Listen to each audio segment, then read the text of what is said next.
welcome to the Rob Burgess Show. I am, of course, your host, Rob Burgess. On this, our 66th episode, our returning guest is Sean Spicer. You first heard Sean Spicer on episodes 1, 23, and 44. Sean Spicer has traveled tens of thousands of miles by heel, thumbs, wheels, and wit. By the time he was 30 years old, he had hiked the length of South Korea, hitchhiked across America, and somehow along the way managed to serve with the 101st Airborne Division and study philosophy at UC Berkeley. Driven by an intense need to redefine the impossible as well as himself, he now resides in his home state of California and is slowly teaching his son how to road trip. And now onto the show. Mr. Burgess. Mr. Spicer. How are you? Good, my man. How are you? I'm doing well. Congratulations on the new addition to the family. Absolutely. Yeah, she's wonderful. Turned 1 month old today. So. Well, celebrations. Yeah, absolutely.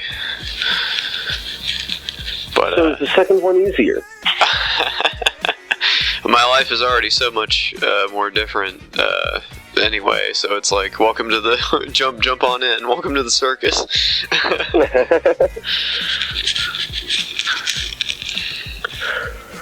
Yeah, a lot changes when you're a father. Mm-hmm. Definitely, for sure. Spencer's missing about half his teeth now. Oh, wow. Yep.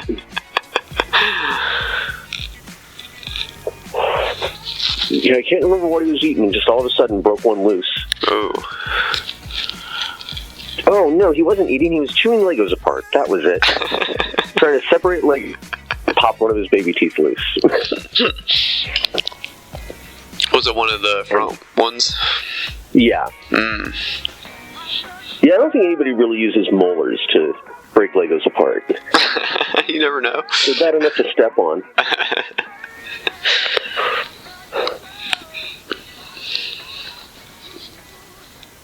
So how have you been besides birthing?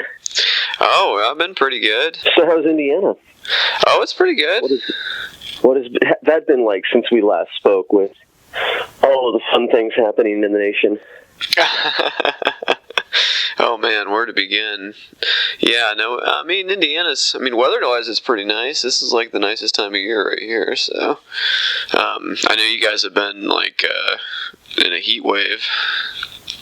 You know, I called up our internet company the other day, complaining about an outage, and the guy that I was talking to had lived in San Diego, and I was talking about our heat wave.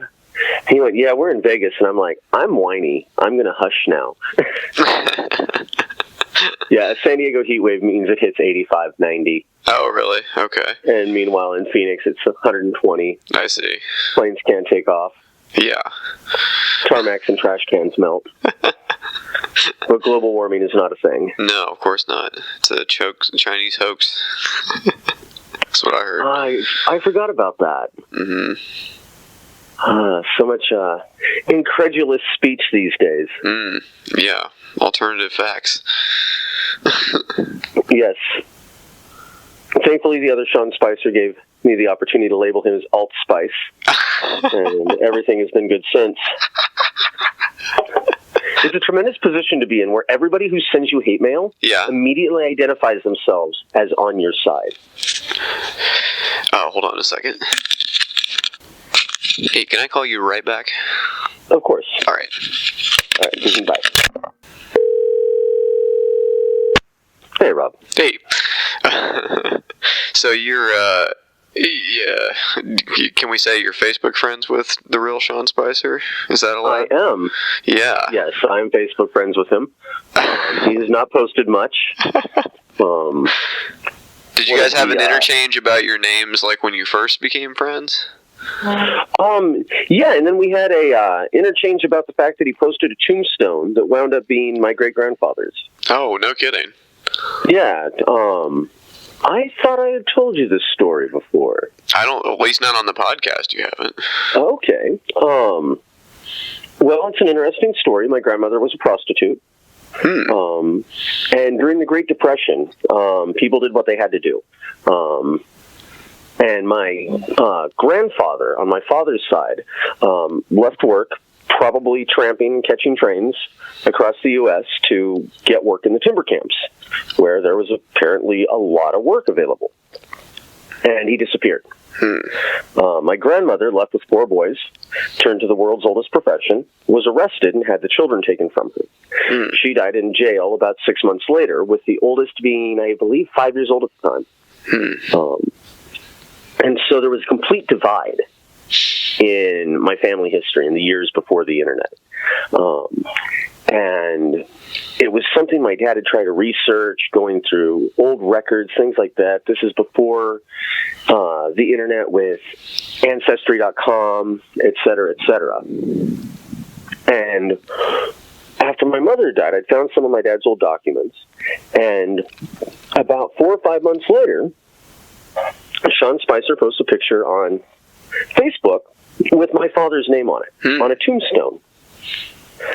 And I knew that there was a William F. Spicer that was a Medal of Honor recipient. And I was able to do the research from that and make the connection. So technically, Sean Spicer and I are third cousins. Whoa. That's crazy.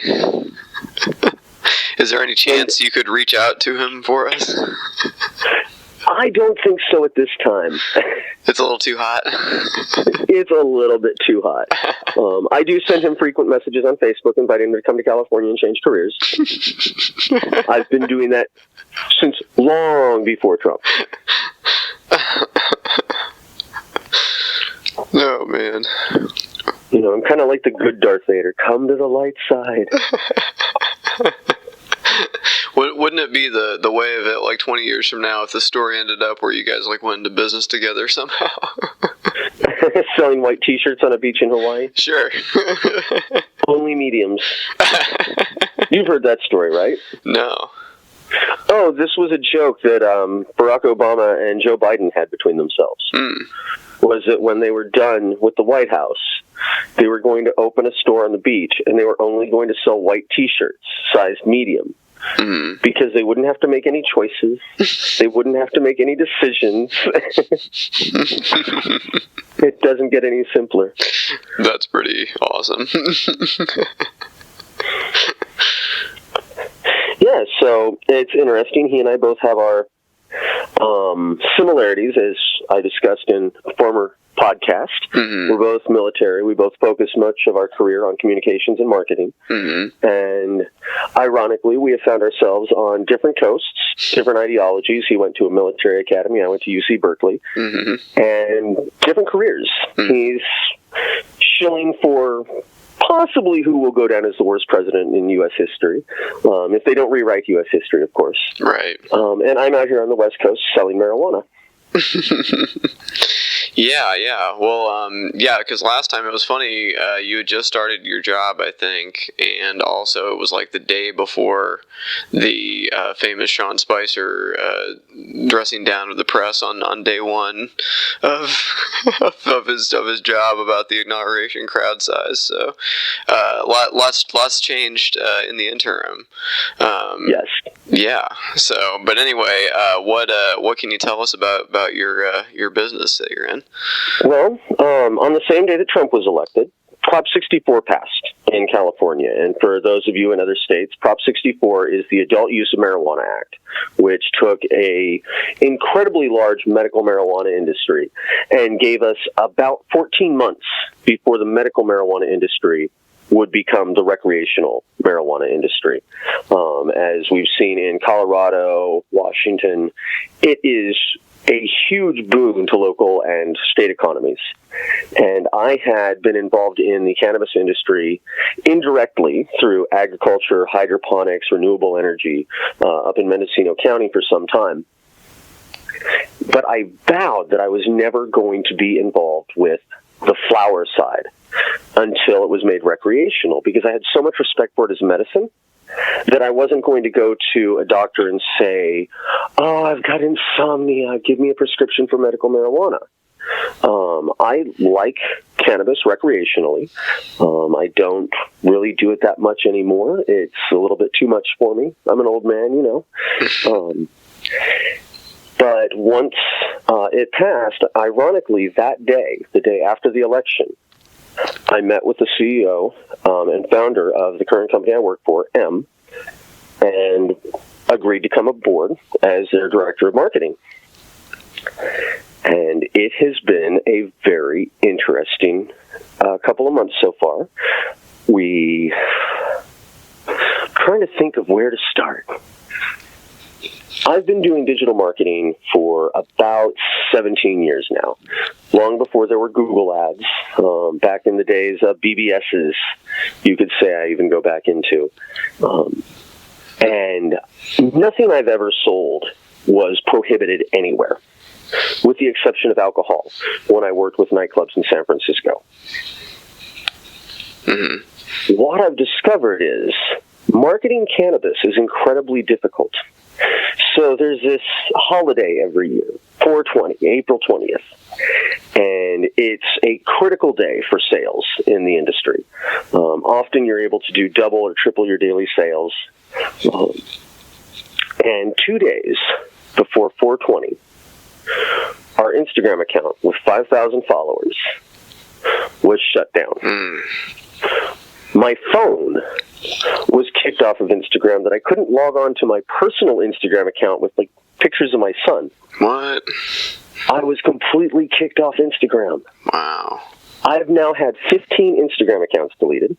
Wow. Before finally, through a network of friends, was able to get a hold of somebody who could tell me why. And it was our phone number. Because our phone number was 1-800-CANNABIS. And a phone number is technically a call to action to make a sale. Gosh. Simply listing our phone number meant that we were selling marijuana. Couldn't they have told you that before you did it 14 more times? Instagram has millions and millions of people. They don't care.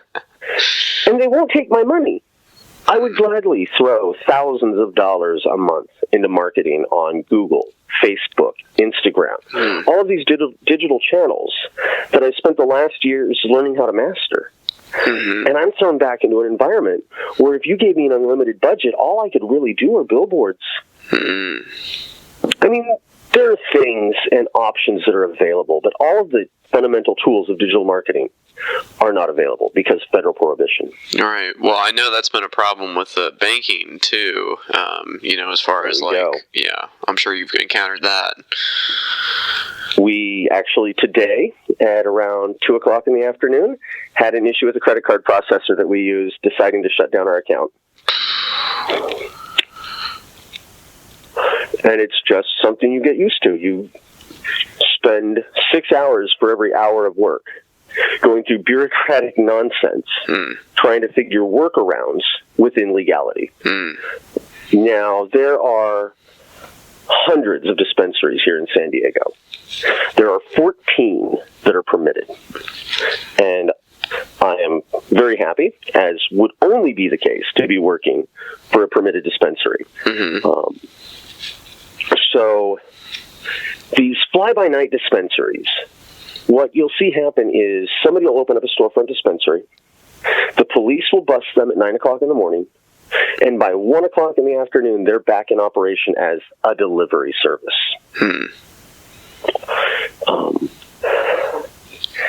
So that finagling around the extra hours of work that go into the permitting process, figuring out how to pay taxes, figuring out what the rules are going to be about sales tax collection, about areas of operation, what parts of the state can we and can't we legally deliver to.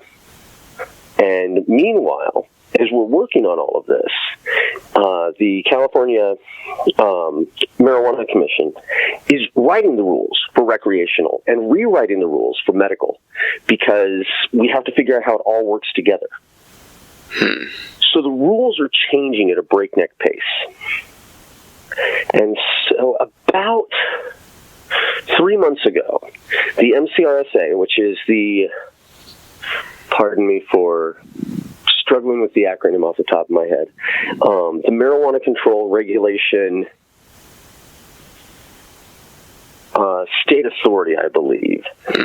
I talked about this on an earlier podcast for the company. But they set out about 400 pages of proposed regulations for medical marijuana. And one of the ones you said you'd listen to my podcast that came across as very dangerous is that they would not allow edibles to be sold with more than 100 milligrams of THC. Well, before you go any further, and this was something I was going to ask you about, explain the milligrams thing. Like what would you say? Like somebody's coming to San Diego, and they don't live in a state where it's legal, and they were to go, like somebody that's a total lightweight.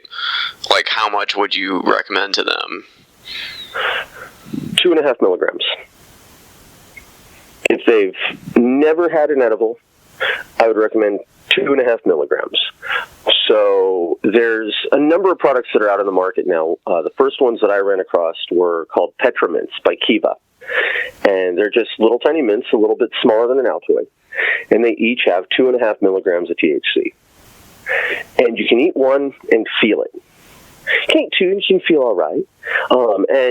It allows you to kind of gauge up and figure out what your tolerance is. Mm-hmm. Now, I have friends that eat very high-dose edibles, that they can eat 250, 300 milligrams. As an experiment a couple weeks ago, had a day off. Okay, I'm going to eat a 30-milligram sample. It whomped me. I am that lightweight. Now, I did become a medical marijuana patient because of my back. I was in the military. I was part of the 101st Airborne Division, and I did a lot of competitive ruck racing as well as some incredibly long walks. So I've done a lot of damage to my back and my feet.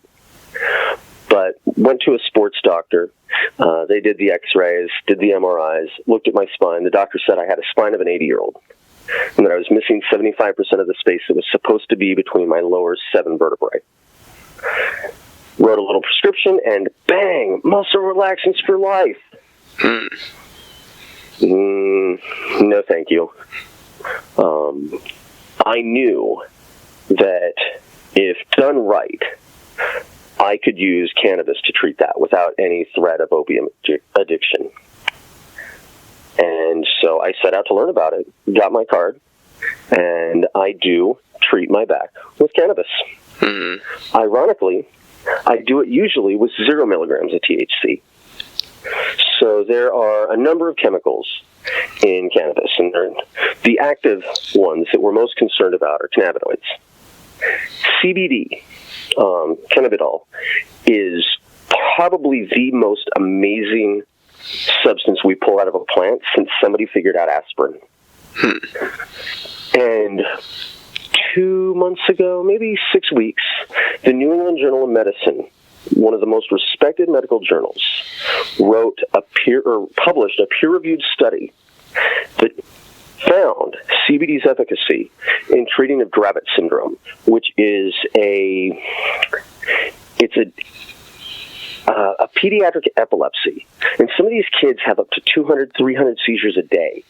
They can't function. Mm-hmm.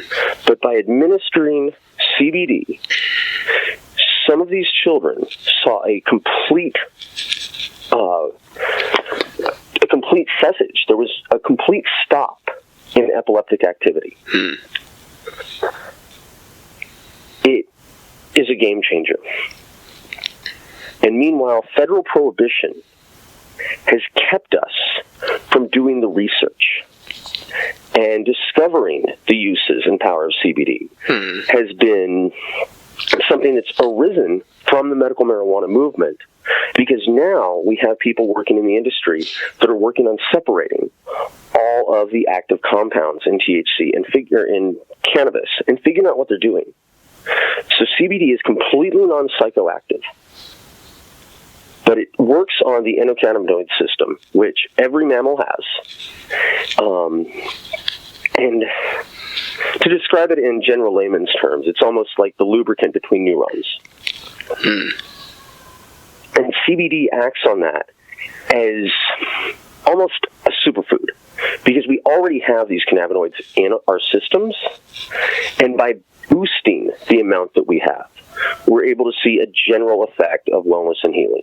I think a lot of the claims that are out there can be considered snake oil. I think there's a lot of products out there that are nonsense. Now, part of being a permitted California dispensary, we have to lab test everything we sell. And when somebody comes to you with CBD water, and you go, okay, yeah, this looks good. People talk about this. This is nice. And you take it in to get tested, and there's no CBD in it. And it's, oh, you're just selling water with the word on the label. But there's no lab test. So because we lab test everything, we can tell you, okay, well, we do have this water, which does have 5 milligrams of CBD. It has these terpenes in it. I'll talk about terpenes in a minute. And yes, this will help you. But we also sell 30 milligram CBD gel caps. Personally, what I use is topicals that I can apply directly to my back. So my injury usually manifests while I'm asleep. I'll have my feet wrapped up in the covers, I'll turn weird, and my vertebrae will pinch a nerve.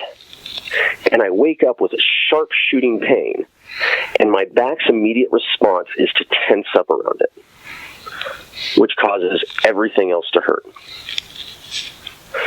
I can usually tell when it's going to happen, usually 2 or 3 days before it does. Just general overwork, I'm fatigued, and I feel the little ache starting in my back. If I start early applying CBD topicals to my back, I usually am feeling better within 2 or 3 days. And I have not had an episode since then. And when I started using it, I had just had an episode, and I was having a very bad time. And it took about 4 days, where usually it was being 4 to 5 weeks before I gained back my motion and was able to persist just like normal. And not once did I get high.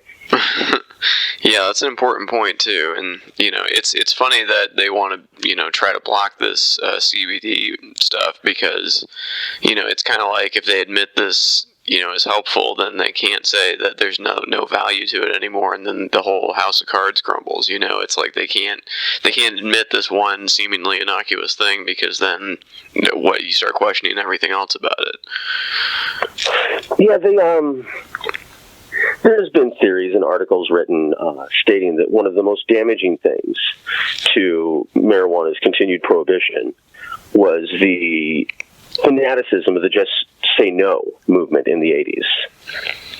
In that the exaggeration that kids were exposed to, like, if you smoke weed, all these terrible things are going to happen. And then they smoke weed, and no terrible things happen. Well, they said that about weed. What about coke? And in the long run, the studies have found that people who believed those things coming up, what was found is the gateway drug was Nancy Reagan.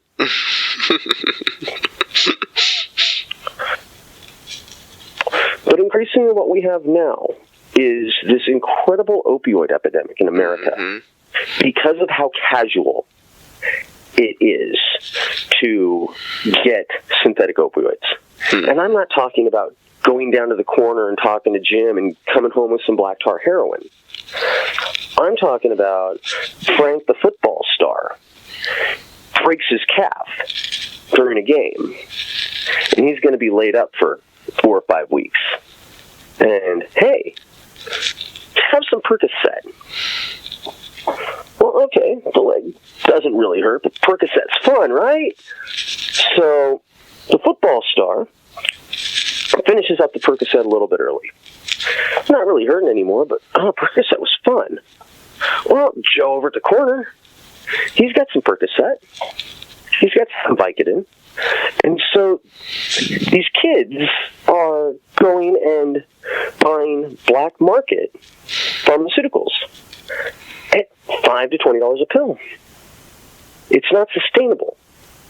You can't afford to do that. By the time they realize that they're truly addicted, there's there's no way to quit. You get sick when you quit. And so it's much cheaper to just get heroin. Well, heroin gets expensive. Okay, well, there's a cheaper heroin cut with fentanyl. Mm-hmm. And now you start to see people dying. Mm-hmm. And this isn't that these kids are waking up one day going, hey, let's go try heroin. I've got nothing better to do. It's not like some kid stoned one day and goes, weed just really doesn't get me high enough. Mm-hmm. I'm gonna go shoot up. No, what's happening is our medical system is so built around covering things up instead of treating the root causes of illness. Mm-hmm. And I'm not a doctor. I don't even play one on TV. But it doesn't take a weatherman to see which way the wind blows. And this has created an endemic problem of opium addiction in our country. Mm-hmm. And I think one of the most valuable things that cannabis brings are the studies that are coming out now and that are being performed that are looking at cannabis's efficacy at treating opium addiction. Mm-hmm. Now, I was fortunate because I've seen what opium addiction looks like, that I never even bothered taking the muscle relaxants I was prescribed. When I had a hernia repair 15 years ago, I took one Vicodin and decided the pain was better than how nauseous it made me feel.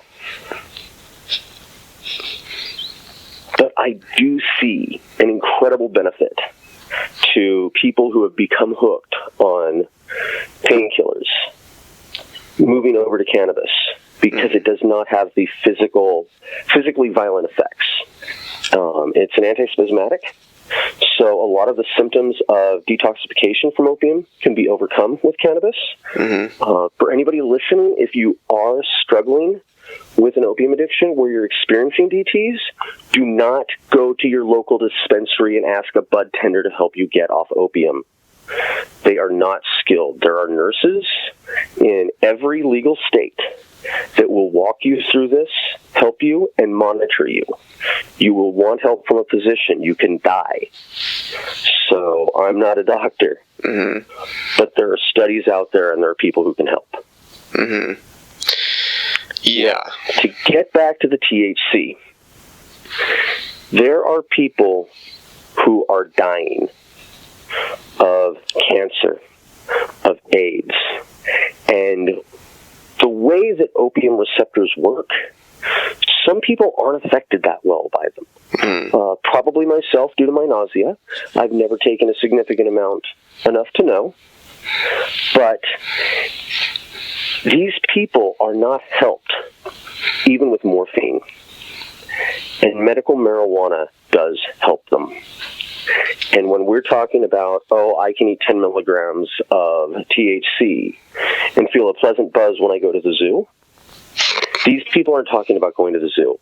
They're talking about maintaining a life that's just on the edges or simply past the edge of being livable.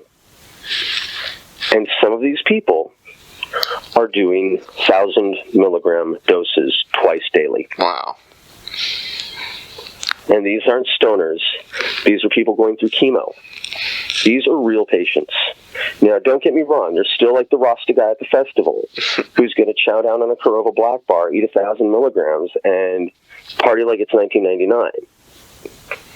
But that doesn't diminish the fact that it is a working medicine with demonstrable results. Yeah. So this ban on any edible over 100 milligrams does not take that into account. Mm-hmm. What it also doesn't take into account is Rick Simpson oil. Rick Simpson oil is probably going to be the next big breakthrough in cannabis. And there are already,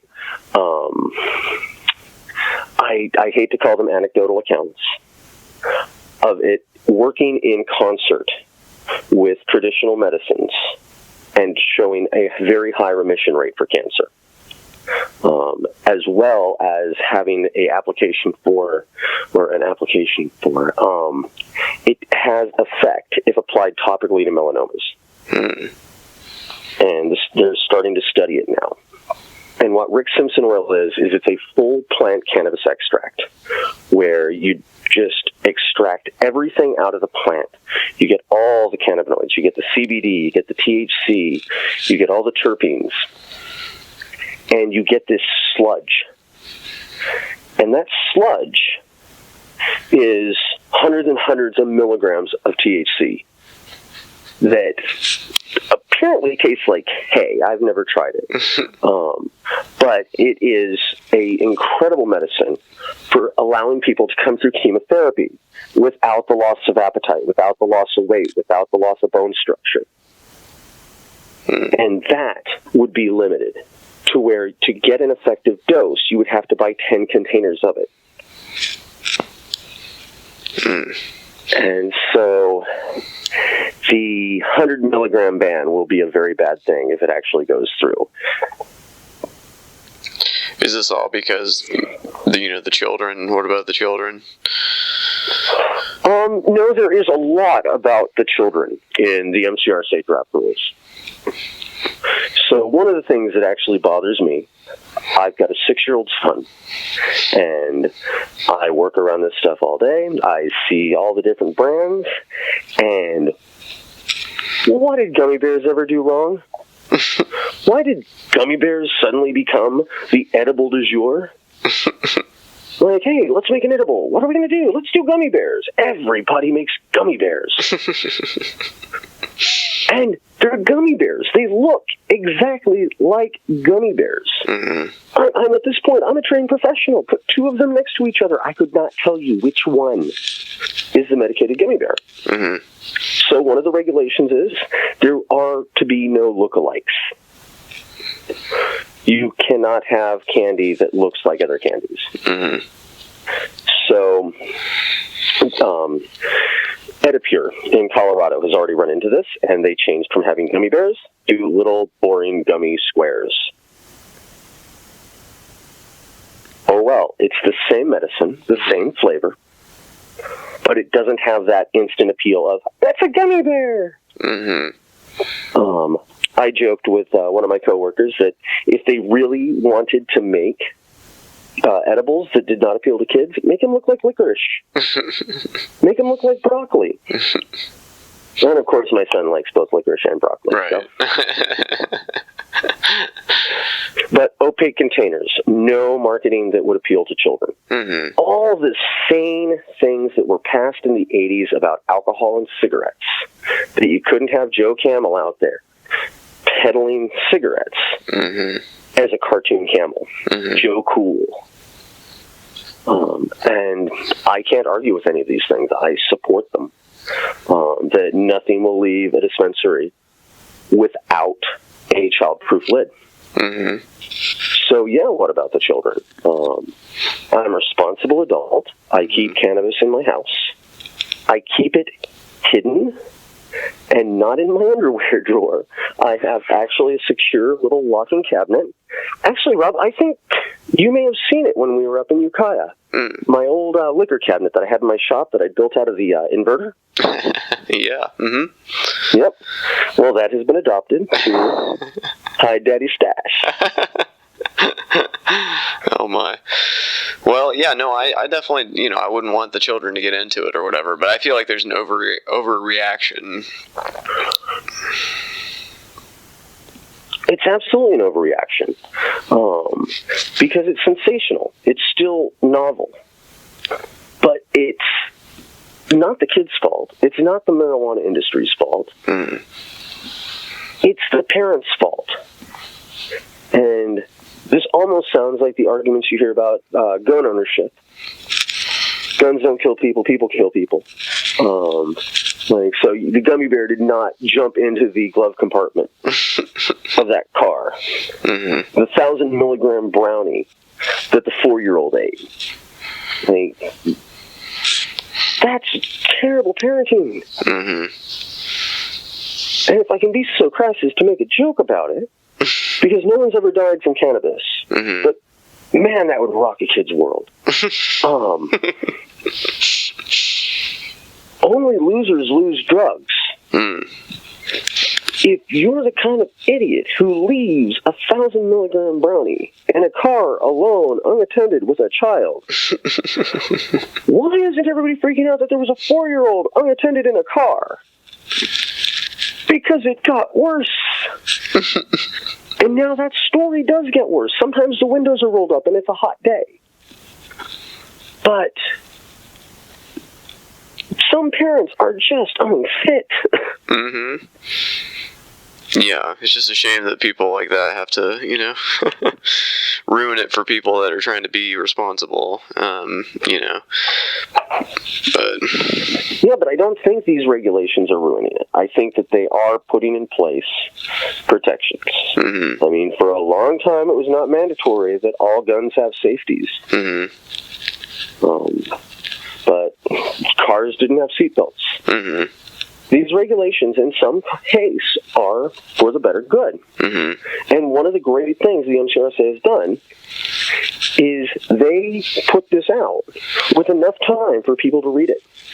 They scheduled hearings and public comment sessions across the state over a period of 3 weeks where people could come and talk.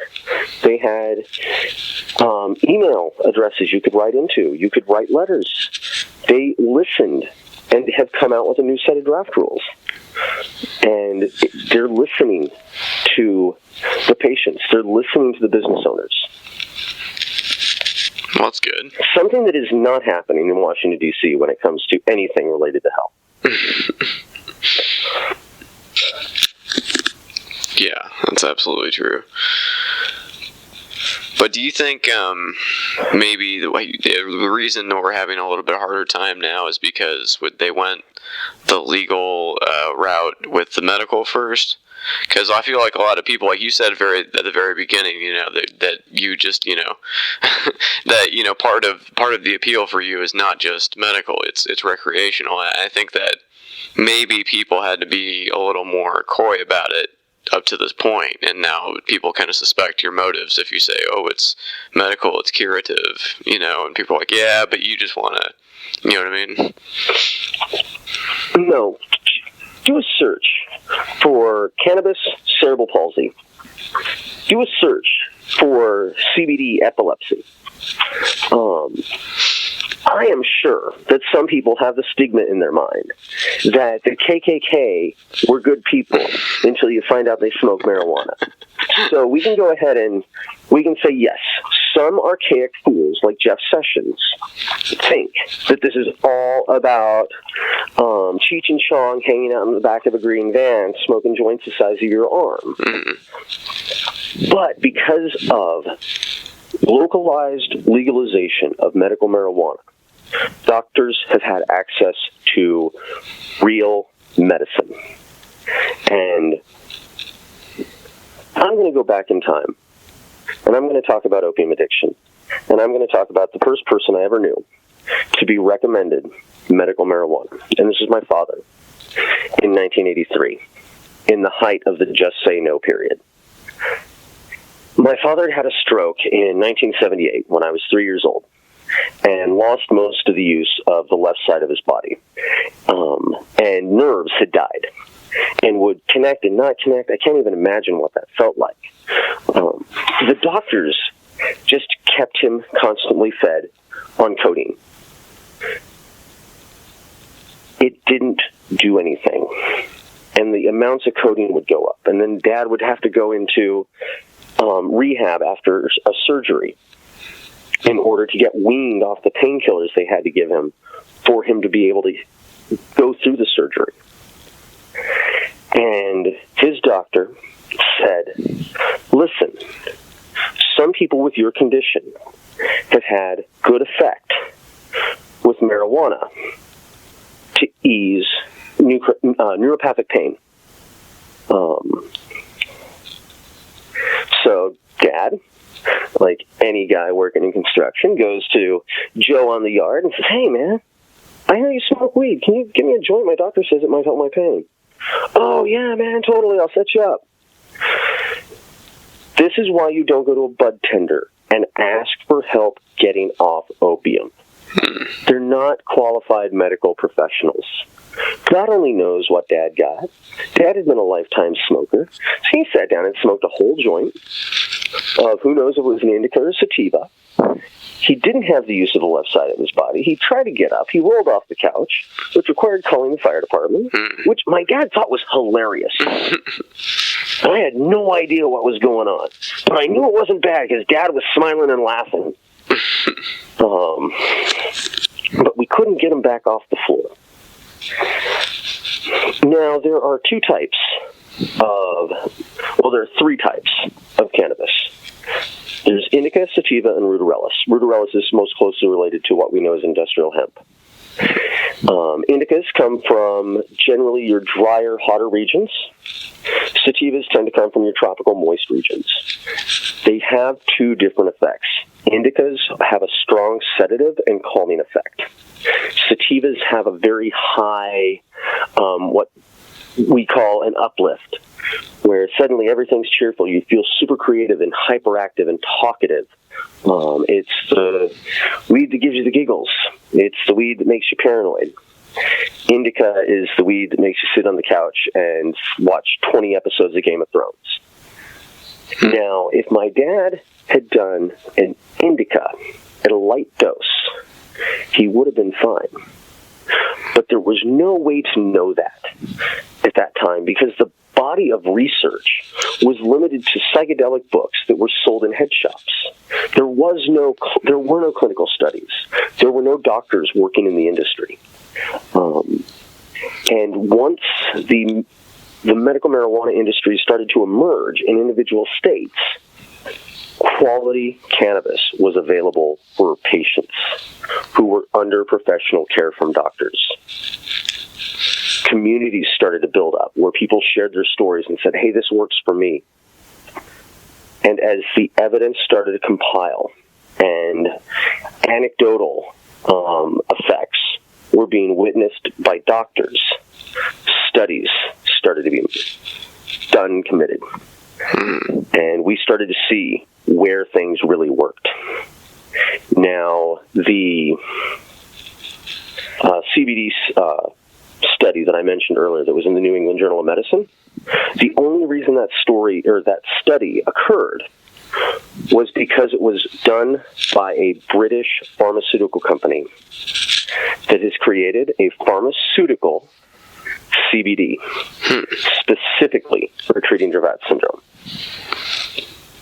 So they have the money, they have the patents, they have the first rights to market this medicine.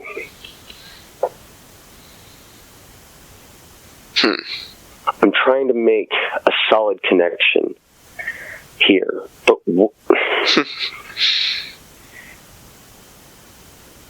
the commercialization is not a bad thing because we need solid fact-based, peer-reviewed science if we're ever going to find out what this plant is capable of.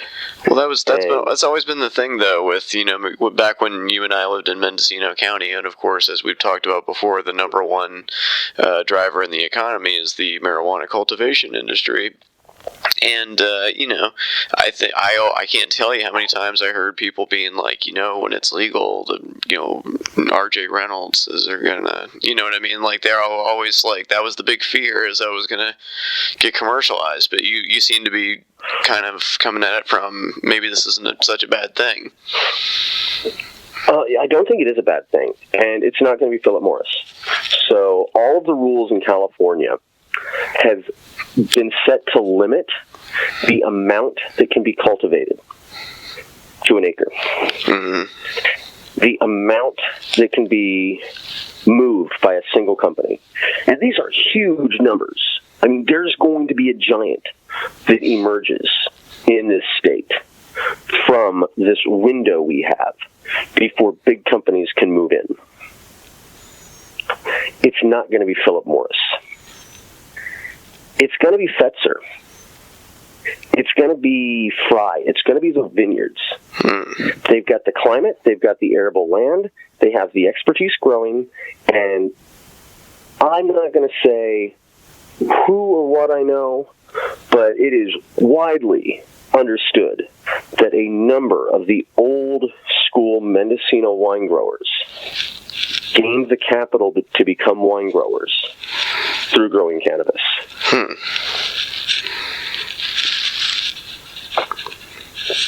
Yeah, that's not really that shocking to me.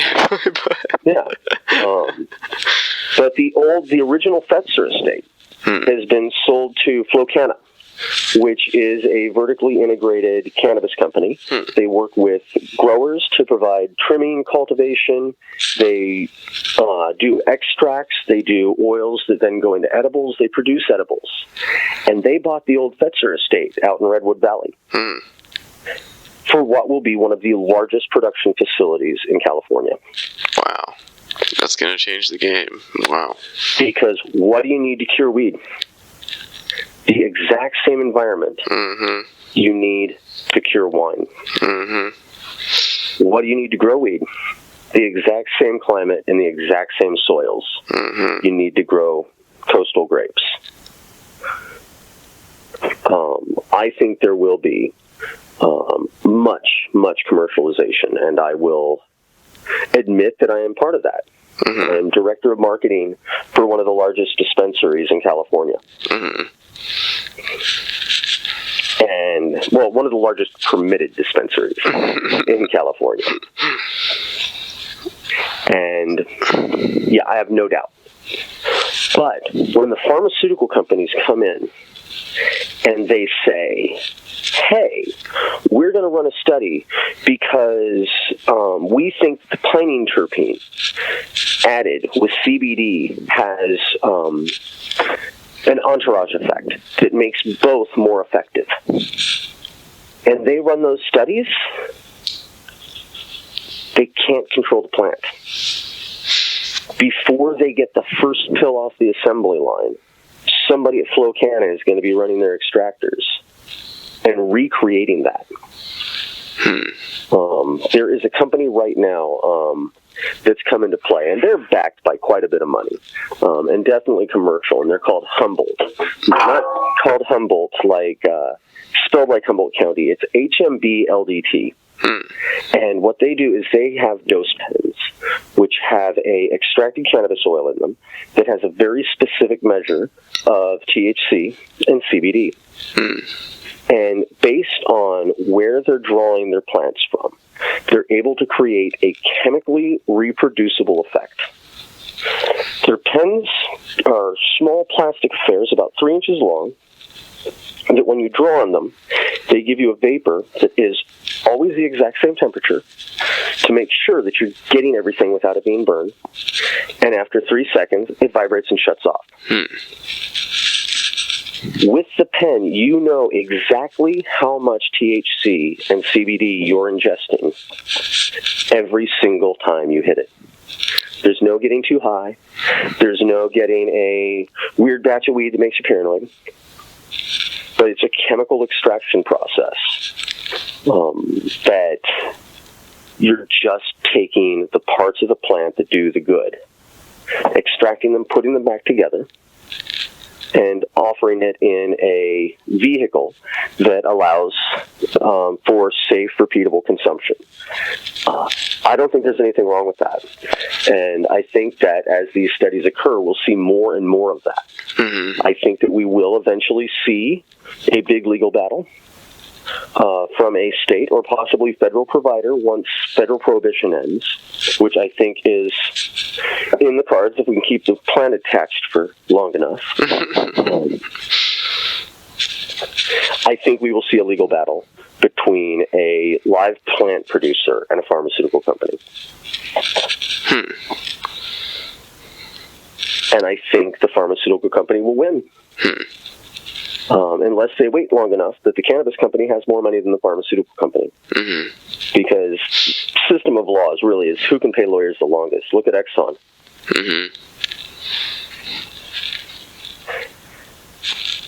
So I think that battle will occur, but what won't happen is it won't stop the plant. It won't stop the medicine.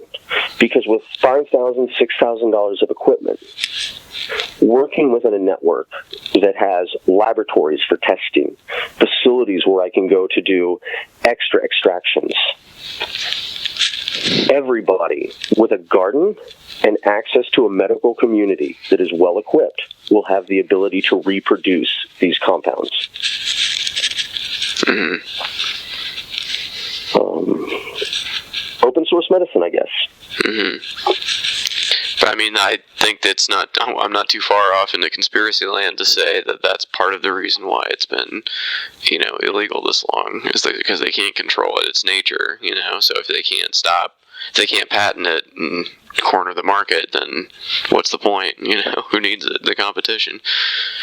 Right, but the government's patented it. There are patents on compounds in the plant. No conspiracy theory. The government actually drew patents just to keep other people from getting patents. I think that will be an interesting legal fight when the day comes. But we're at the beginning of a very interesting place in time. I mean, cannabis has been prohibited in the U.S. since before chemotherapy, before the polio vaccine. I mean, things that we have learned in the almost century of prohibition are now suddenly rapidly being applied to this plant. And with the infrastructure of the internet allowing people to share results and plans for extraction systems, and that hobbyists, there are people that are growing 6 plants in their closet, and they have a hot press in their garage to extract resins.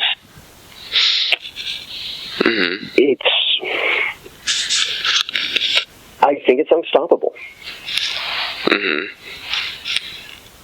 And I really think that because of the lack of prohibition, we're going to advance so quickly in understanding this plant that has been, for thousands and thousands of years, been a recorded herbal remedy. And do you know where aspirin comes from? You mentioned it was in bark, and I think I've heard that before, but I don't remember what tree or whatever. It's the willow tree. Every willow tree has aspirin in it.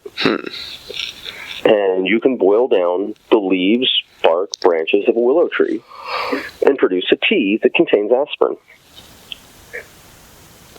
If aspirin were discovered today, it would never make it through FDA approval.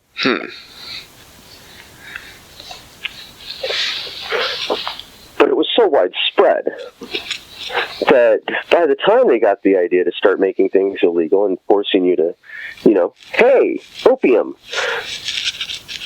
nobody would ever have stood for it. And they just go back to shaving the willow trees on Main Street, boiling it down and getting their aspirin.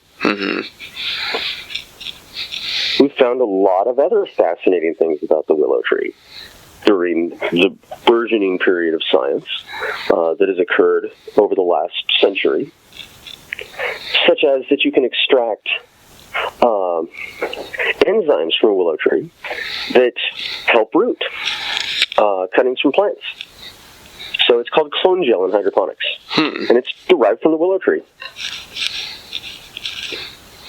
We have been kept from having that science when it comes to cannabis. And now that science can be performed at a grassroots level, demonstrated to traditional practitioners of traditional medicine, and then studied in clinical trials, I think the sky's the limit.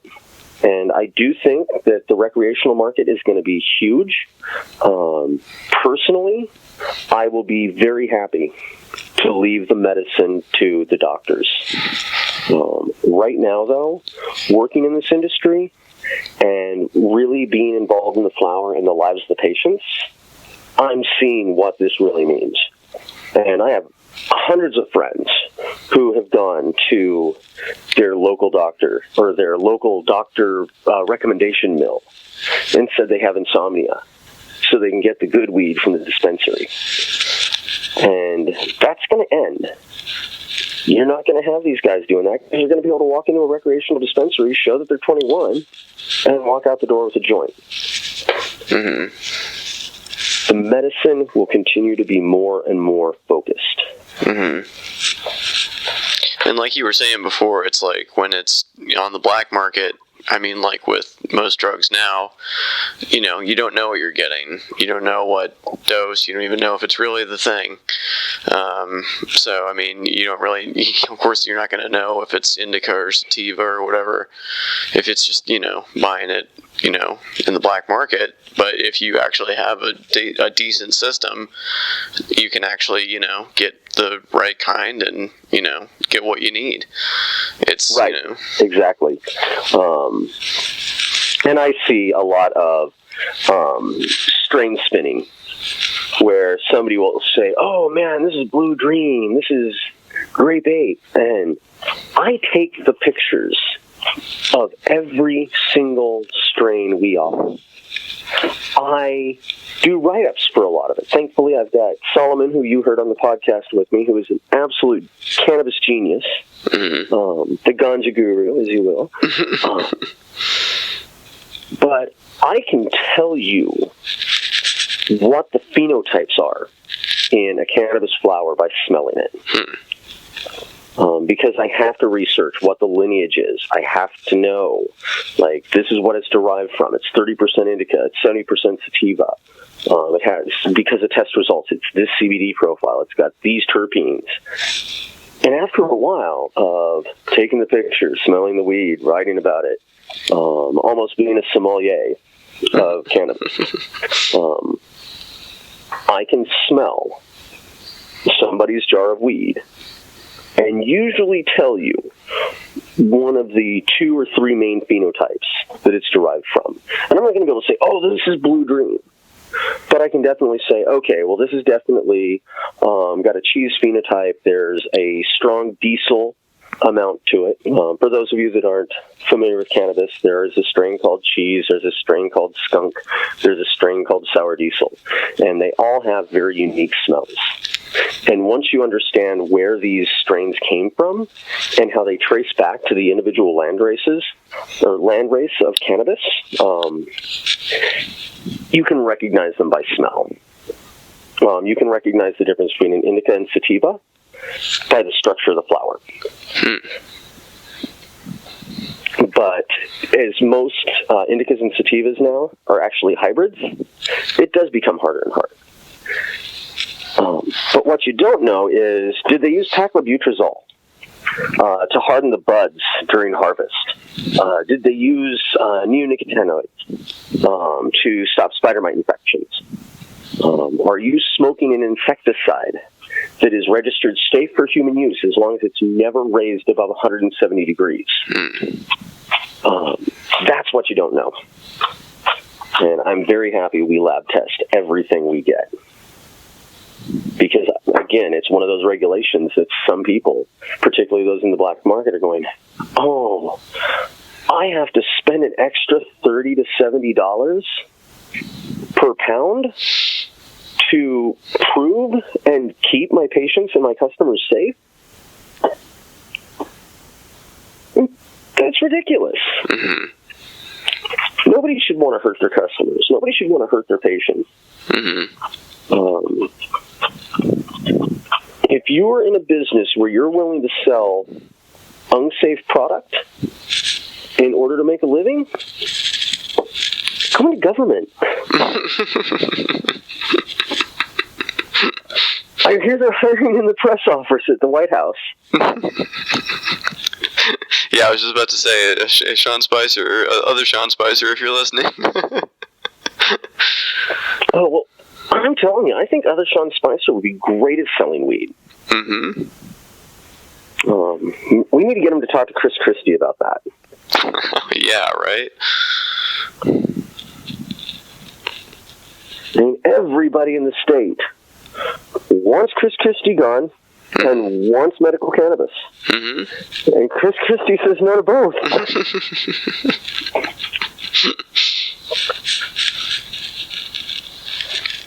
Well, he's not Attorney General, so... Right. But he did veto the medical marijuana measures that were moving forward in Jersey, so that's true. It's stuck until the next governor there. Oh, yeah, Attorney General. So much to talk about there. I'm going to leave that one alone this time. Not much talk on Russia recently.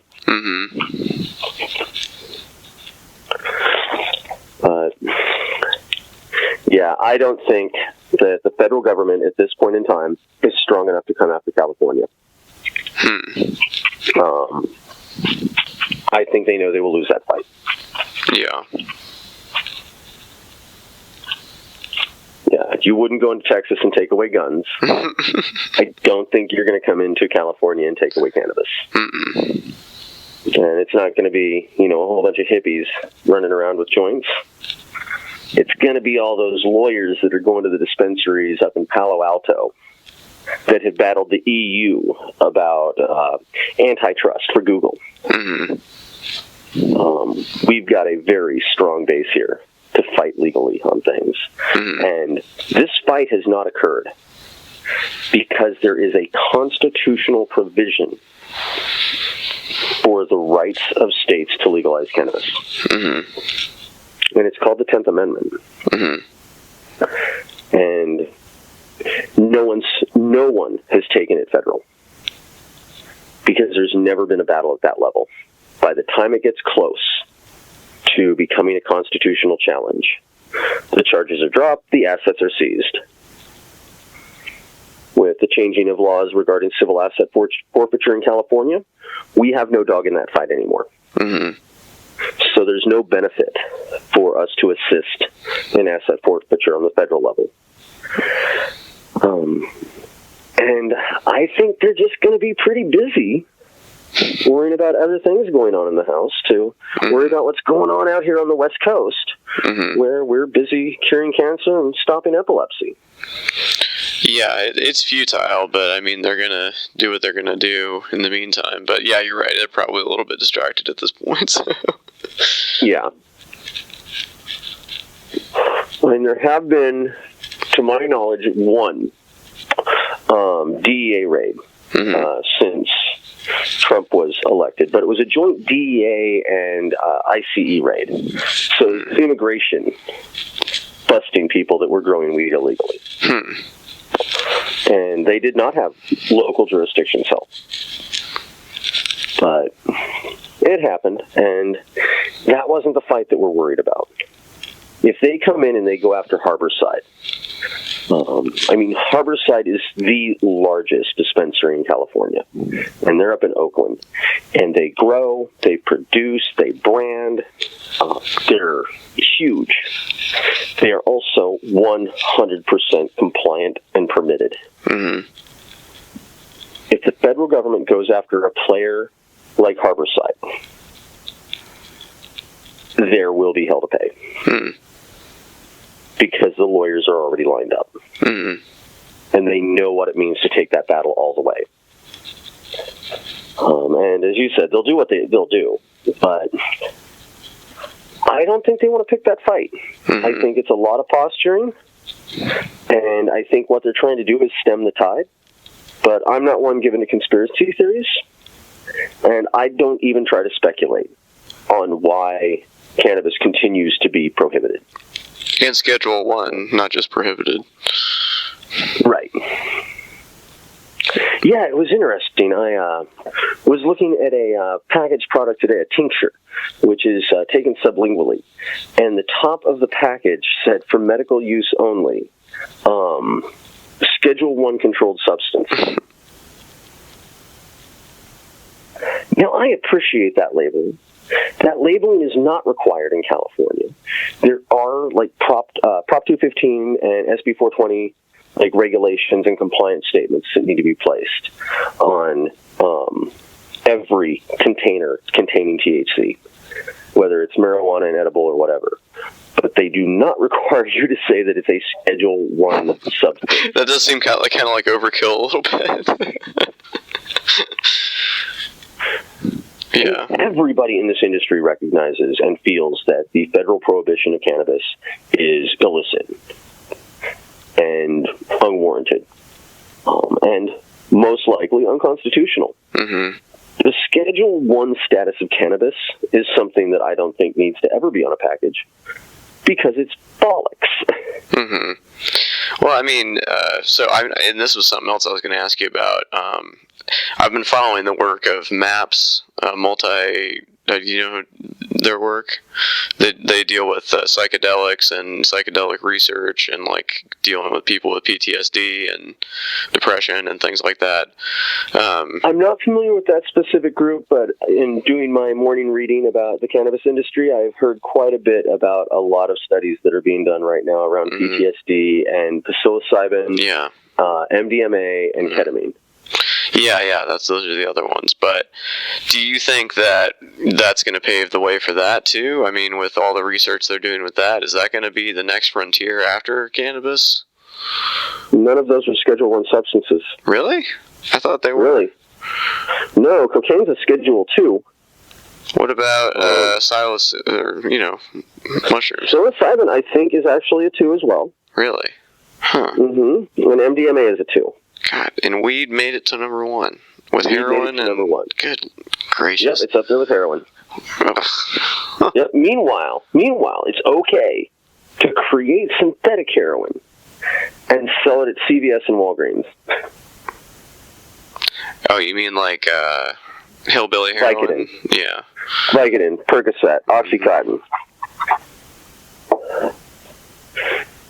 Yeah, and you've got these doctors that are running mills. I mean, I read a story maybe 2 months ago about one particular town where for every single resident in the town, there had been 5,000 pills of Vicodin prescribed. I think I saw that too. Yeah, we've had those around here as well. And that's kind of the preceding event to the giant opium crisis we have in the area now because, like you were talking about, you know, they get hooked on these pills, the supply gets cut off for whatever reason, they get busted, they go to heroin, and then we move on to this fentanyl, which, you know, apparently is like, you know, a letter-sized envelope of could kill like, you know, 50,000 people overdosing.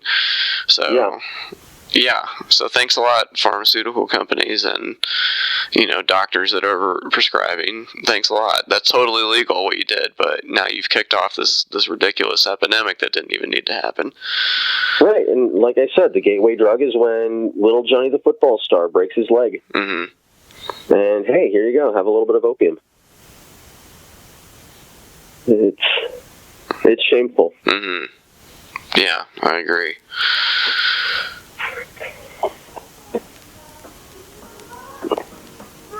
And that's all I have to say about that. Well, yeah, that was good.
If you enjoy this podcast, there are several ways to support it. I have a Patreon account, which can be found at www.patreon.com/Rob Burgess Show Patreon. I hope you'll consider supporting in any amount. Also, please make sure to comment, follow, like, subscribe, share, rate, and review the podcast everywhere it's available, which includes iTunes, YouTube, SoundCloud, Stitcher, Google Play Music, Facebook, Twitter, Internet Archive, TuneIn, and RSS. It really helps. The official website for the podcast is www.therobburgesshow.com. You can find out more about me by visiting my website, www.thisburgess.com. Until next time.